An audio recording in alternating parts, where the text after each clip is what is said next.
आइए तो हम अपने क्वेश्चन संख्या 5 की ओर चलते हैं। तो क्वेश्चन संख्या 5 में दिया गया है कि जांच कीजिए कि क्या किसी प्राकृत संख्या n के लिए संख्या 6 के पावर n अंक शून्य पर समाप्त हो सकती है। तो हमें जांच करना है कि अगर 6 के पावर n, जो कि n यहाँ पर ये प्राकृत संख्या है, तो प्राकृत संख्या गिनती की संख्या को प्राकृत संख्या कहते हैं। अगर 1 2 3 4 5 इस तरह से अगर हम ले तो क्या n का मान अगर 1 2 3 4 5 6 7 इस तरह से अगर बढ़ते क्रम में अगर n के पावर रखे तो उसका इकाई अंक शून्य पर समाप्त होगा। तो यही हमारे क्वेश्चन में दिया हुआ है। अगर हम 6 के पावर 1, 6 के पावर 2, 6 के पावर 3, 6 के पावर 4, 6 के पावर 5 ले तो हमें 6 के पावर अगर 6 करे तो 1, 6 के पावर 2 तो 36, 6 के पावर 3 करे तो 216 और 6 के पावर 4 करे तो 1296 और 6 के पावर 5 करे तो 7776 प्राप्त होता है। तो अगर इसी तरह 6 के पावर 6, 6 के पावर 7, 6 के पावर 8 ले तो हमें इकाई अंक में शून्य प्राप्त नहीं हो रहा है, जो कि हम देख रहे हैं इकाई अंक 6, इकाई अंक 6, इकाई अंक 6, इकाई अंक 6 और इकाई अंक 6 ही हमें प्राप्त हो रहा है। तो यही हमें जांच करना है कि 6 के पावर n अंक शून्य पर समाप्त हो सकती है कि नहीं।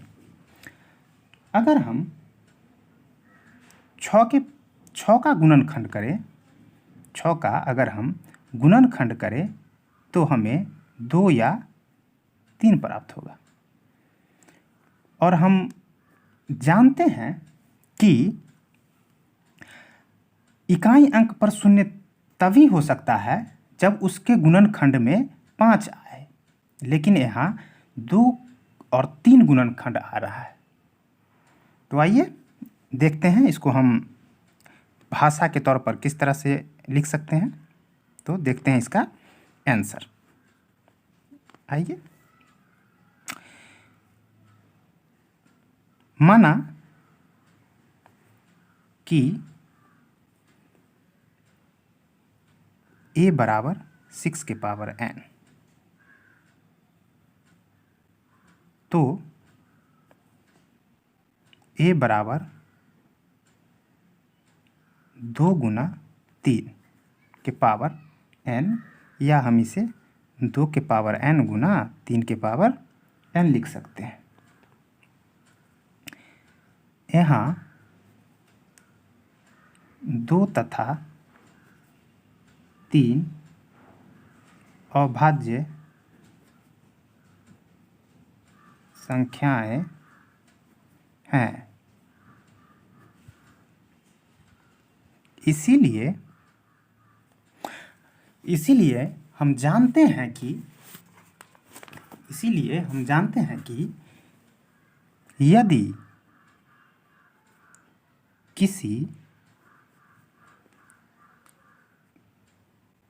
संख्या के अभाज्य गुणनखंड में 2 तथा 5 अनिवार्य रूप से उपस्थित हो तो वह संख्या 0 पर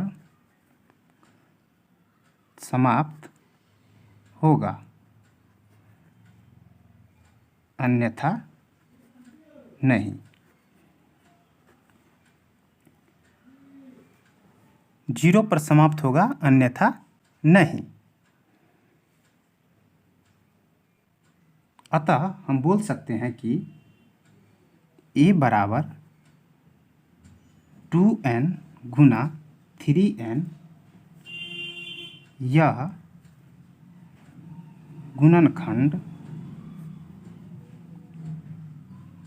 अद्वितीय है, क्योंकि इसके अलावा a का गुणनखंड कुछ नहीं आ सकता है। तो हम लिख सकते हैं कि 2 और 3 के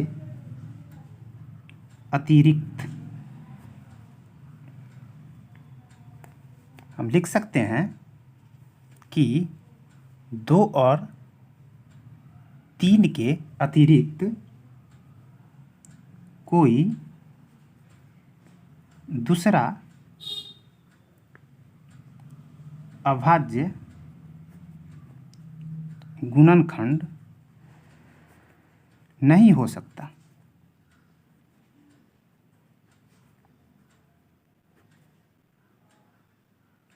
अतः 6 के पावर n का अंत शून्य नहीं हो सकता है। यही हमारा आंसर हो गया। तो आइए चलते हैं हम अपने अगले क्वेश्चन संख्या 6 की तरफ। तो ये हमारा प्रश्न संख्या 6, जिसमें दिया गया कि व्याख्या कीजिए कि 7 गुना 11 गुना 13 प्लस 13 तथा 7 गुना 6 गुना 5 गुना 4 गुना 3 गुना 2 गुना 1 प्लस 5 भाज्य संख्याएं क्यों हैं। तो हमें व्याख्या करना है कि ये संख्याएं भाज्य संख्या क्यों है। तो आइए इस क्वेश्चन को सॉल्व करते हैं। तो लिखेंगे, माना कि पहली संख्या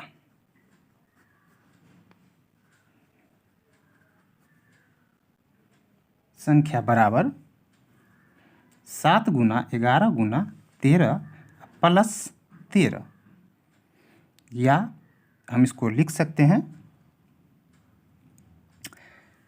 7 गुना 11 गुना 13, गुना वाला को एक साथ और प्लस वाले को एक साथ। अगर इसमें 13 कॉमन ले ले तो हम लिख सकते हैं 7 गुना 11, इस 13 की जगह पर 1, और कॉमन लेने पर इस 13 की जगह पर 1 हम लिख सकते हैं। ये 7, 11 और 13 कॉमन और 1 यहाँ हम लिख सकते हैं। तो इसको सॉल्व करने पर हमें 13 गुना 11 7 77 प्लस 1 78 प्राप्त होता है। तो हम लिख सकते हैं 2 संख्याओं के गुणज के रूप में लिख दिया तो यह भाज्य संख्या है। आइए हम अपने दूसरी संख्या को देखते हैं। तो दूसरी संख्या बराबर 7 गुना 6 गुना 5 गुना 4 गुना 3 गुना 2 गुना 1 प्लस 5। तो हम इसको लिख सकते हैं 7 गुना 6 गुना 5 गुना 4 गुना 3 गुना 2 गुना 1 और प्लस 5, गुना वाले को एक तरफ और प्लस वाले को एक तरफ। अगर इसमें हम 5 कॉमन ले ले तो 7 गुना 6 गुना 4 गुना 3 गुना 2 गुना 1 और प्लस में 1 लिख सकते हैं। तो इसको सॉल्व करेंगे तो इस सभी का मान 1008 प्लस 1 बराबर 5 गुना 1009 प्राप्त होता है। तो हम लिख सकते हैं कि दो संख्याओं के गुणज के रूप में लिख दिया तो यह संख्या भाज्य संख्या है। अतः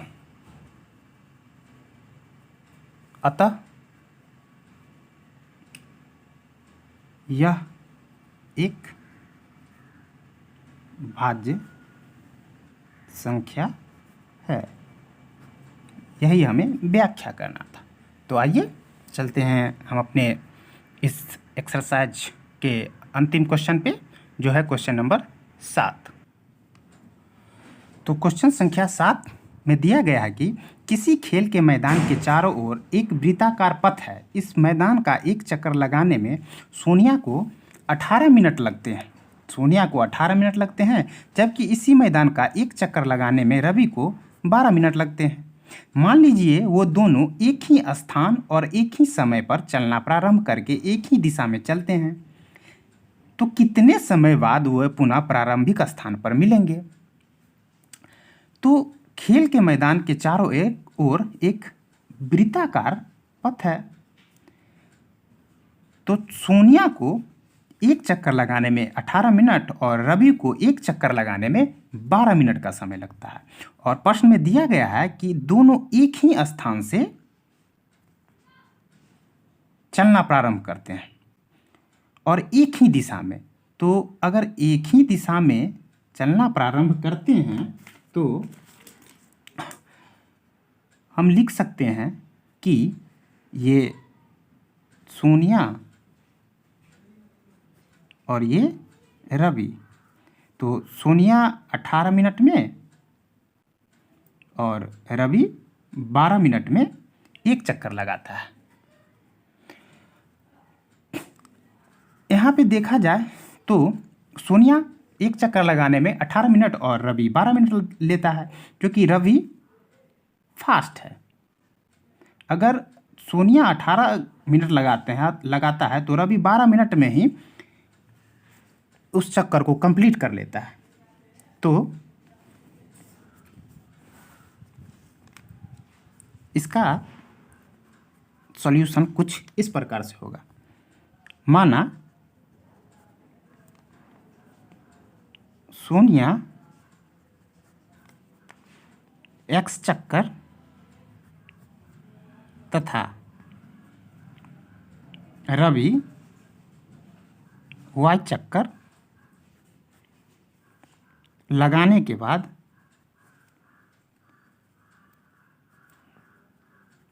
प्रारंभ स्थान पर मिलते हैं। तो हम लिख सकते हैं कि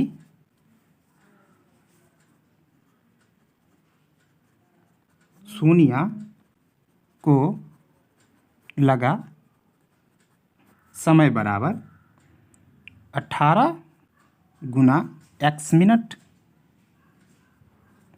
और रवि को लगा समय बराबर 12 गुने y मिनट।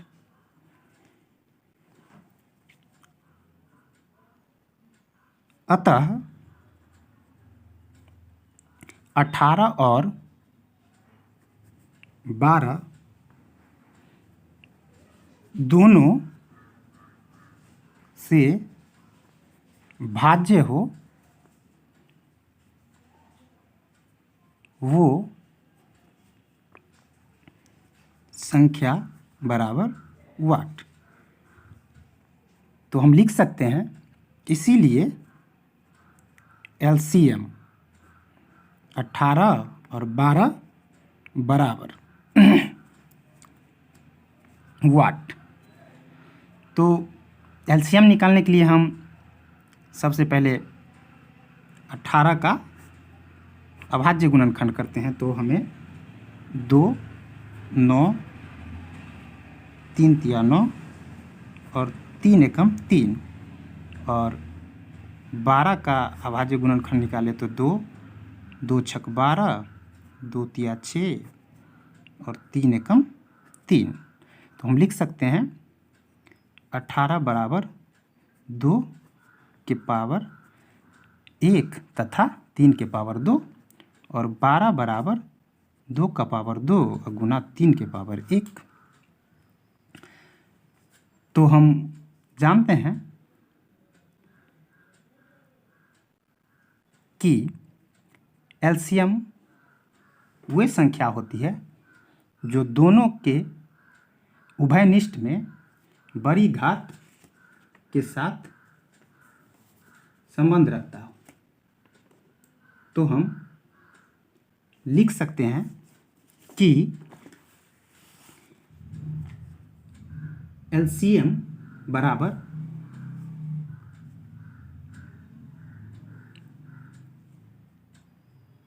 2 के पावर 2 गुना 3 के पावर 2 बराबर 4 गुना 9 बराबर 36।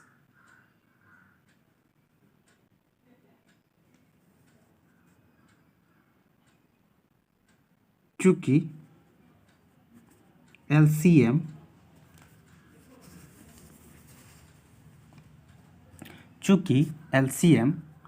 18 और 12 बराबर 36,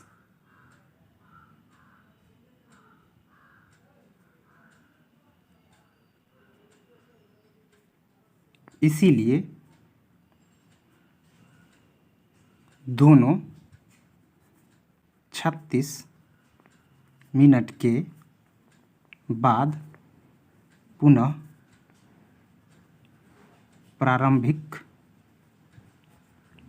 स्थान पर मिलेंगे। यही हमारा आंसर हो गया। तो आज हमने